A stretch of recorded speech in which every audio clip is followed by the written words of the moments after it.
What if I told you that most of the chaos in your life doesn't come from the outside world, but from the way you react to it? A single word can shatter your peace. A contemptuous look can steal your day. And one impulsive gesture can create consequences you carry for weeks. Marcus Aurelius warned us, you have power over your mind, not outside events. Realize this, and you will find strength. True strength isn't about reacting quickly, but about mastering the rare skill of not reacting. Modern science confirms what the Stoics knew 2,000 years ago. Nearly 90% of our daily decisions don't come from reason, but from emotion. This means that if we don't learn to govern our reactions, we spend our entire lives as their slaves. The world shouts, provokes, and pokes, but the power lies in how we choose to respond. In an age of relentless notifications and emotional traps at every corner, calm isn't weakness, it's power. The power of not reacting. If you want to build an inner peace that no chaos can shake, stay with me until the end of this video. And if you find value here, subscribe to the Stoicism Everyday channel. This way, you'll build the habit of tending to your inner peace and growing in maturity with each new lesson. Seneca said, "The greatest remedy for anger is delay." Think about it. A pause, just a few seconds of silence, can save a marriage, preserve a friendship, or prevent a disastrous financial decision. We live in a culture that values speed, quick replies, instant judgments, immediate reactions. But speed without wisdom is just chaos in motion. The pause isn't weakness, it's the invisible shield of the strong. Imagine a leader who receives bad news, sees stocks plummet, and criticism explode. If they react in the heat of emotion, they create more destruction. But if they breathe, consult, and reflect, their words come out filled with calm and clarity. The difference isn't intelligence, it's the pause. And you can practice it with something simple. 3 conscious breaths. Inhale deeply, hold, exhale slowly. Repeat 3 times. By the end, the fire dissipates and reason finds its space. This is the sacred pause. It's not silence, it's preparation. It's not escape, it's power.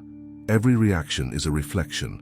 When someone pushes your buttons, what really matters isn't the button, but what's behind it. Epictetus reminds us, when you are offended at any man's fault, turn to yourself and study your own failings. It's not the offense itself that hurts, but the story you create around it. If rejection destroys you, your self-esteem is still fragile. If a delay irritates you, perhaps patience hasn't yet been cultivated. Every reaction is a sign pointing to an internal wound. Many ignore these signs and blame others. He made me angry. She ruined my day. But the Stoic path flips the question, why did I give them that power?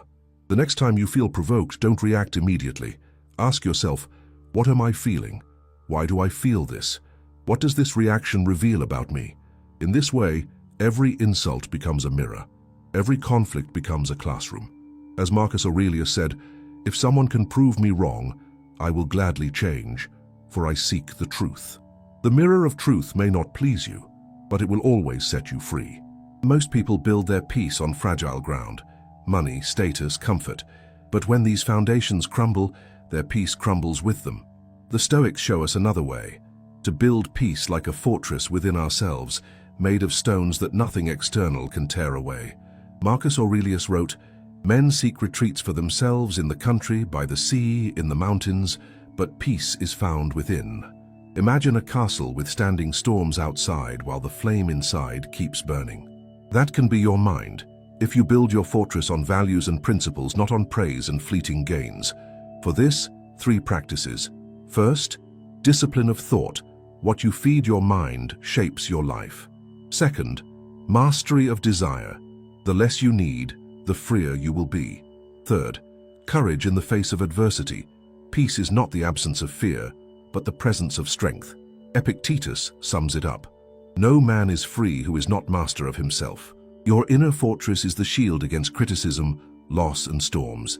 Most believe that strength is about resisting, pushing back, reacting with intensity. But true strength, like in Aikido, is about redirecting energy instead of fighting it. Emotions are not enemies to be crushed, but forces to be transformed. Anger can destroy relationships, but redirected, it becomes courage to fight for what is right. Fear can paralyze, but redirected, it becomes preparation and prudence. Sadness can weigh you down, but it can also blossom into compassion. Seneca said, "We suffer more often in imagination than in reality." This means the energy of an emotion only becomes destructive when it's not guided. The exercise is simple. Name the emotion. This is anger, this is fear. Feel the energy in your body, then redirect it towards something useful. Anger into discipline, fear into planning, sadness into empathy. This is not repression, it's transformation. Remember, water doesn't resist the rock, it flows around it, and over time it shapes even the hardest stone. This is emotional Aikido, the art of using every emotion as fuel for growth. Life will break you. That's not a pessimistic view, it's just reality. There will be loss, betrayal, and failures that will shake your soul. But what defines you isn't the fall, it's how you choose to rise. For the Stoics, adversity is not a curse, it's a forge. The fire burns, but it also purifies. Marcus Aurelius said, "The obstacle is the way. What stands in the way becomes the way." The Phoenix principle teaches us to accept reality without resistance, to extract meaning from pain, and to be reborn stronger. Think about the worst moment of your life. You survived it. That alone proves that resilience lives within you. Now imagine not just surviving, but being reborn anew with every fall. Just like the phoenix that burns to ashes and rises again, every scar can be a reminder of growth. Seneca said, "Fire tests gold, and adversity tests the brave." You are not fragile glass, you are steel forged in fire. Every fall is the beginning of your next ascent. Choosing not to react isn't indifference, it's freedom. It's deciding to respond with intention, not on impulse. The Stoics remind us, no one can rob you of your peace without your permission. In a loud and fast-paced world, calm is one of the greatest advantages you can have. If this message spoke to you, leave a like and subscribe to the Stoicism Everyday channel. Here, every video is a step towards strengthening your inner peace and maturing as a human being. And in the comments, write your declaration. I choose wisdom over reaction.